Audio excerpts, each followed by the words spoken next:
Sud Radio Vos Animaux, 10h-11h, Natacha Harry. Bonjour à vous et bienvenue dans Vos Animaux. Alors au programme aujourd'hui, premier sujet de cette émission, nous allons parler de l'adoption comme un acte responsable.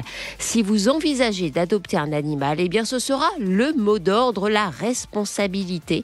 Et justement, l'adoption est au cœur des assises pour la prévention de la protection animale qui se tient actuellement aujourd'hui à Saint-Mandé. Pour nous en parler, j'aurai le plaisir de recevoir le docteur vétérinaire Serge Bellet, ancien président de la SPA et intervenant lors de ces assises.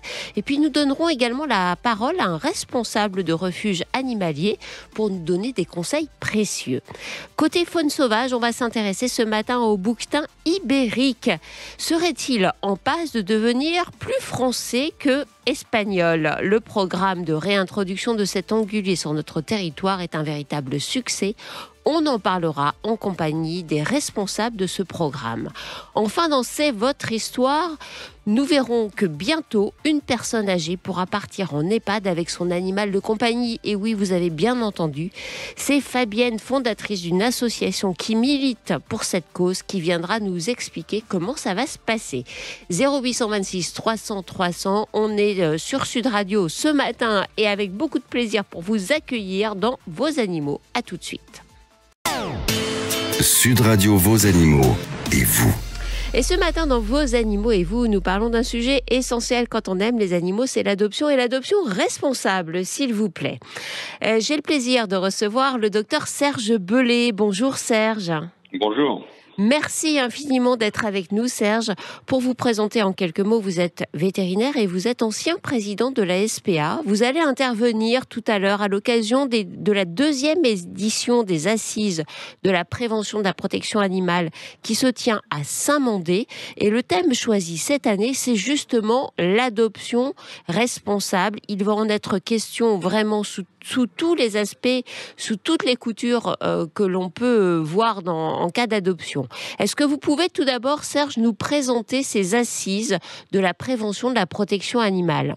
Alors, ces assises, c'était à l'initiative de Jean-Philippe Darnaud, d'Animalis, qui a décidé de créer l'Arche des associations, de réunir la plupart des petites associations qui font un travail formidable de protection animale, mais qui n'ont pas le média ou le retour média que peuvent avoir des grandes associations. Et il a été décidé de réunir l'ensemble de ces associations, de se mettre en commun, de travailler ensemble, de donner chacun un petit peu son avis et ses méthodes, de façon à être plus fort quand on est tous ensemble et essayer de se faire entendre et écouter aussi par les médias, comme vous le faites aujourd'hui. Alors, on sait que les animaux de compagnie ont une place privilégiée dans les foyers français. Il y a plus d'un foyer sur deux qui possède un animal de compagnie. Certains font le choix d'aller les acheter dans des élevages ou par d'autres biais. Et puis, il y a ceux qui font le choix de l'adoption. Et c'est vrai que quand on va adopter un animal dans un refuge, c'est une démarche tout à fait particulière. Qui peut être en mesure de faire cette démarche pour vous, Serge Bellet ? D'abord, c'est une démarche de cœur et on retient toujours notre slogan de la protection animale, adopter plutôt qu'acheter. Il y a énormément, et là on le voit avec l'épidémie du coronavirus, énormément de gens qui se sont rendus compte que la présence d'un animal c'était primordial, c'était un compagnon, même quand on est seul et qu'on pouvait le sortir. On s'est aperçu que beaucoup de gens avaient pris des animaux, alors soit effectivement dans l'adoption, soit dans des animaleries qui ne sont pas toutes très équitables, on va rester gentil. Et donc l'adoption, c'est un coup de cœur, c'est chercher un compagnon, c'est aller dans des refuges, aller dans des associations, petites ou grandes, ne pas partir nécessairement avec un préjugé particulier en disant je veux telle race ou autre, parce qu'on va peut-être partir en disant je veux un grand, un poilu, et on va passer devant le regard, devant la bouille. C'est ça, on va craquer corneau. Pour un animal qui ne correspondra pas forcément aux critères qu'on s'était mis en tête à la base. Il faut écouter son cœur, il faut écouter le regard parce qu'ils savent nous accrocher. Et puis ce qu'il faut dire aussi, parce que des fois, moi j'ai le retour avec pas mal de gens qui vont pour adopter un animal avec une idée précise et pour une raison X ou Y, on leur dit que c'est pas possible. Parce que le but de l'adoption, c'est effectivement d'offrir une seconde vie à un animal, mais surtout de cette seconde vie qu'elle soit définitive et de faire correspondre la personne qui vient adopter avec l'animal qui est possiblement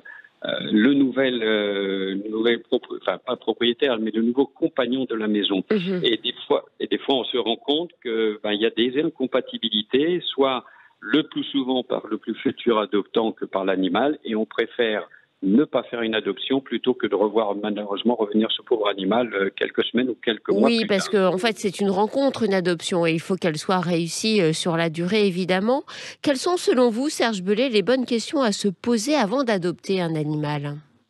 Alors, les bonnes questions à se poser, c'est Elles d'abord... sont nombreuses, hein.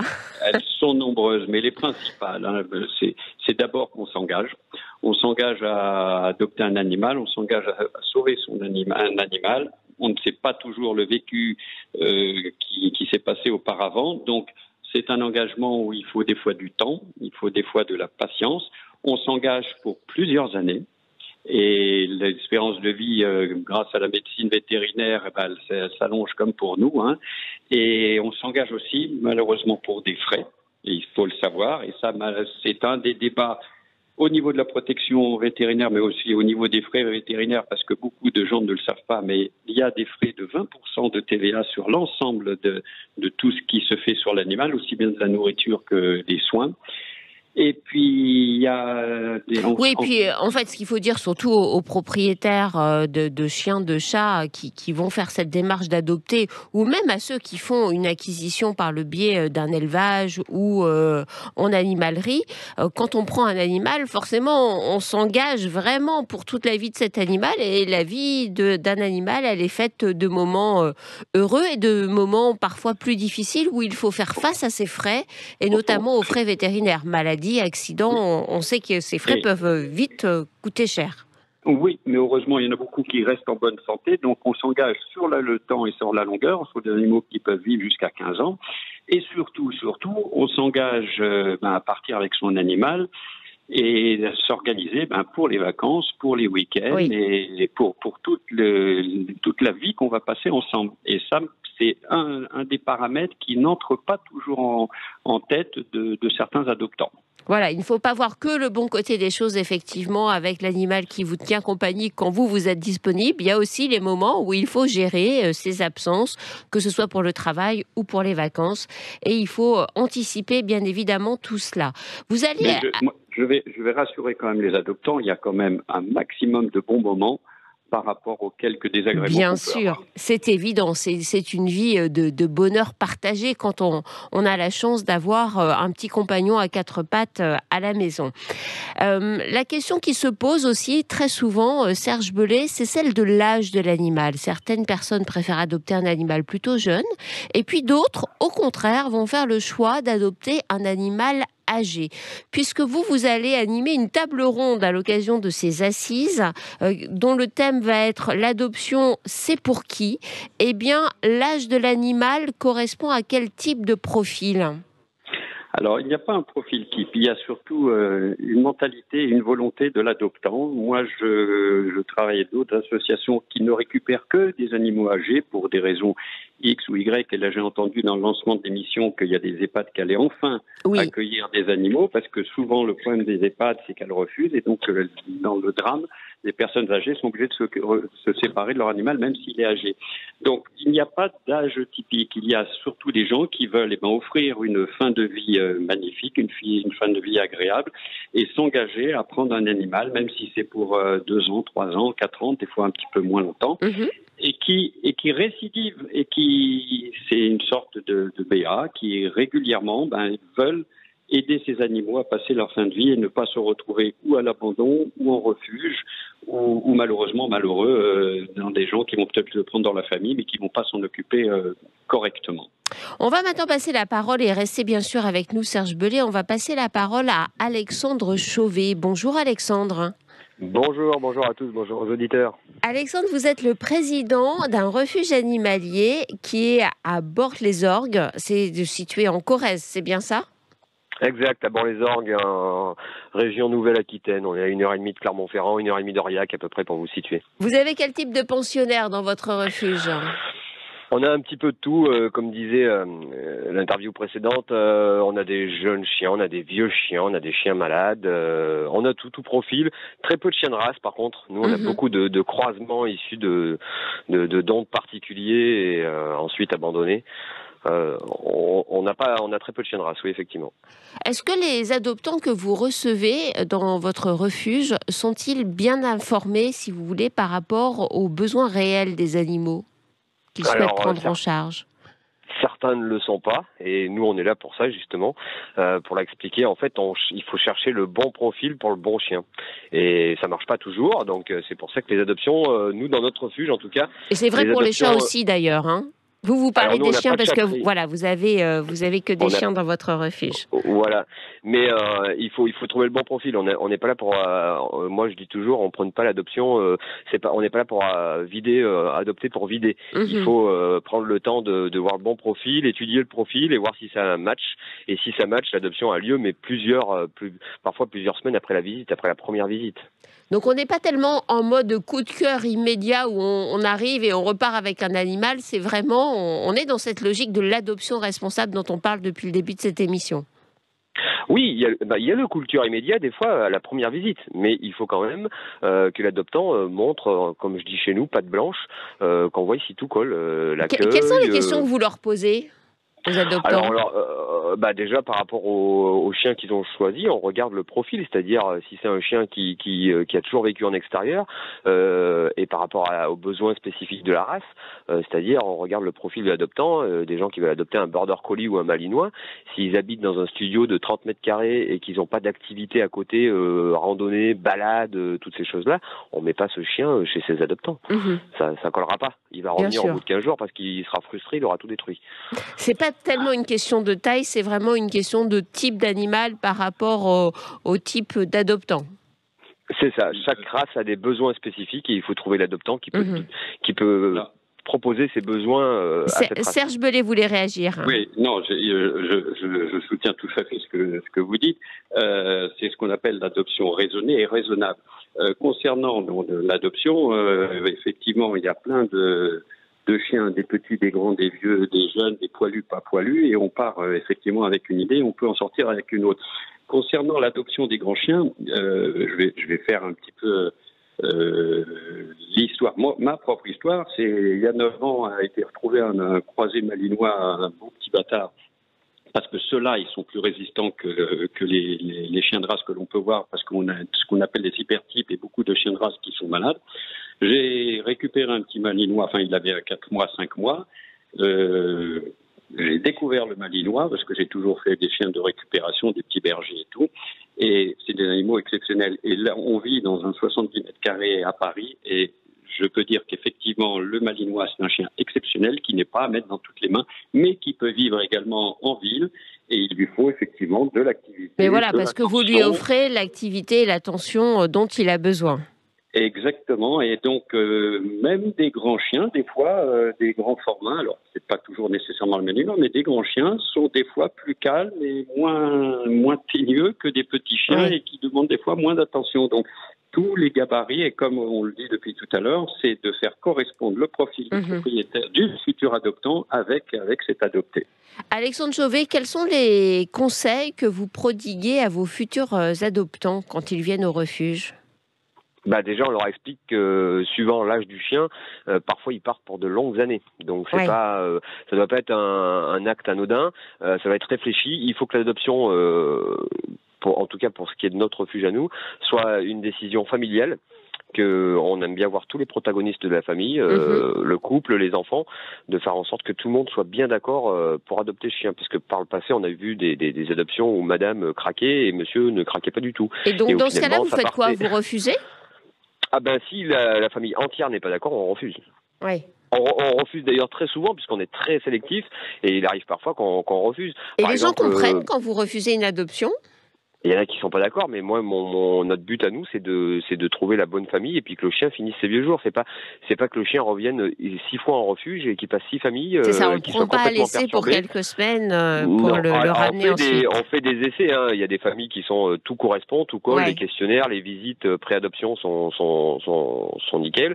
Et parfois, le chien, on connaît pas toujours son passé. Donc, quand on a des chiens en refuge qui ont déjà 6-7 ans, on sait pas ce qui s'est passé avant. Parce que, comme ils ont été largués dans la nature, on connaît pas leur passé. Mais on fait des fois des essais sur 15 jours. On leur dit, voilà, on se donne 15 jours. On refait un point dans 15 jours. On a une éducatrice comportementaliste qui intervient s'il y a besoin de conseils, de donner des petits coups de main. Oui, vous accompagnez en fait vos adoptants dans cette démarche. Toujours. Ils sont pas largués dans la nature une fois passé la porte du refuge. Ah non, et puis on a un suivi important. Enfin, il faut suivre après les. De quelle manière vous suivez les adoptants et les adoptés? Alors déjà, on regarde ceux qui nous donnent des nouvelles régulièrement, qui nous envoient des photos de leur lieu de vacances, de ce qu'ils font avec le chien, de tout ça. Et si on voit vraiment que c'est très qu'il n'y a pas assez de nouvelles, on va les chercher. C'est-à-dire, on se déplace, on fait une petite visite de contrôle et on demande à voir comment il vit le chien, qu'est-ce qu'ils font avec. Jusqu'à maintenant, on n'a pas de problème. Ça fait 2-3 ans qu'on a revu tous nos critères post-adoption, pré-adoption, on va dire, et on est assez carré. Et quand je dis par exemple qu'on refuse des adoptions, parfois on a des gens qui ont alors c'est délicat quand des gens âgés viennent au refuge, mais quand des gens ont 81 ans et qui veulent un chiot de 2-3 mois, je leur dis il faut penser à l'après. Si vous partez en EHPAD, alors on pense pas toujours à la mort, mais parce qu'il faut pas non plus tout dramatiser, mais il peut y avoir l'institut, le placement en EHPAD, et qui va prendre la relève. Si le chien arrivé à 12 ans, il se retrouve en refuge parce que 92, il se retrouve en refuge parce qu'il n'y a plus personne, c'est compliqué. Quel est votre retour du terrain, Alexandre Chauvet, par rapport à cette période de confinement où on a vu que les gens étaient vraiment en demande de prendre un animal de compagnie? Est-ce qu'il y a un retour de bâton actuellement? Je pense, oui, parce que déjà, nous, sur l'année précédente, alors nous, on ne travaille pas en année civile, on travaille en année de septembre à septembre. Et nous, sur septembre 2020, septembre 2021, en temps normal, on faisait à peu près 70-80 adoptions à l'année. Et là, cette année, on était à presque 130. Donc, il y a eu quand même beaucoup plus de chiens abandonnés. Ah oui, ça, c'est le mauvais côté. C'est qu'il y a eu plus de chiens abandonnés pour vous, liés à des chiens qui auraient été pris pendant cette période de Covid, hein? C'est même certain, puisque quand on regarde l'âge des chiens, ça correspond. Ils ont tous en moyenne entre 13 et 15 mois. Et l'âge chiot, 8 semaines de sevrage, ça colle pendant la période Covid. Nous, au refuge, on avait bloqué les adoptions pendant le Covid. Parce qu'on s'est rendu compte que le téléphone sonnait trop souvent et que tout le monde voulait un chien, peu importe la race, peu importe le poil, qui perd son poil, qui perd pas son poil, la taille, tout le monde s'en moquait, ils voulaient un chien. Ils n'avaient pas de critères bien spécifiques. Et vu l'afflux de demandes qu'on avait, on a préféré bloquer les adoptions parce qu'on s'est dit ça va pas être bon. Ça va trop revenir après, ça ira pas. Serge Bellet, est-ce que vous pouvez nous expliquer de quelle manière sont encadrées légalement les adoptions? Alors, d'abord, effectivement, pour rebondir à ce qui vient d'être dit et la recrudescence, malheureusement, des chiens qu'on retrouve en refuge ou à l'abandon en ce moment, pendant la période de coronavirus, là je parle au niveau de la clientèle, on a vu énormément de nouveaux chiots et énormément de nouveaux chatons. Le grand drame, c'est ce Bon Coin qui fait placer des chiots et des chatons qui arrivent de n'importe où, qui sont malades. Oui. Et qui sont pas très très bien sociabilisés, et je crois qu'on va avoir malheureusement le retour de bâton qui va arriver, parce que les gens, maintenant il n'y a plus de confinement, moins de confinement, ils repartent en vacances. Plus on l'espère. Oui, et les gens vont déménager, et qu'est-ce qu'on fait du chien ou du chat? Et ça c'est une des grandes craintes de toute la protection animale, c'est d'avoir le rebond du post-confinement où tous les gens qui ont pris des animaux, ceux-là, ils les ont pas adoptés, ils les ont achetés, ils se sont pas rendus compte de l'encadrement qu'il fallait, les frais, la garde, la sortie, les vacances, et qui se retrouvent à l'abandon. Ça, c'est vrai, alors, c'est l'occasion d'ailleurs de rappeler, je pense que mes deux invités seront d'accord avec moi ce matin, c'est quand on prend un animal, qu'on fasse le choix de l'adoption en refuge ou le choix d'acheter un chiot, un chaton, on se renseigne auprès de gens qui sont des professionnels, c'est-à-dire dans les refuges, les équipes qui encadrent les animaux sont des professionnels, même si pour beaucoup d'entre elles sont bénévoles, mais elles connaissent les animaux, elles connaissent les démarches, elles connaissent leurs besoins. Et quand on veut acheter un animal, là encore, on fait appel à un professionnel. On n'achète pas son animal sur Internet comme on irait acheter, je sais pas quoi, moi, un paquet de lessive. Mais on n'hésite pas aussi à demander à son vétérinaire ou à un vétérinaire des conseils sur... Tout à fait. Là, les modes des petits bulldogs, les modes des petits bergers, les modes des Jack Russell, et régulièrement 5 ans, 6 ans, 7 ans après les modes de chaque race, c'est ceux-là qui se retrouvent en refuge, et il est là le drame. Merci infiniment à tous les deux. Merci Serge Bellet. Je rappelle que vous animez aujourd'hui une table ronde à l'occasion des Assises de la protection animale. C'est la 2e édition et ça va se passer à Saint-Mandé. C'est organisé par l'Arche des associations. Et puis merci à Alexandre Chauvet pour son intervention. Une petite caresse à tous vos pensionnaires du refuge, Alexandre.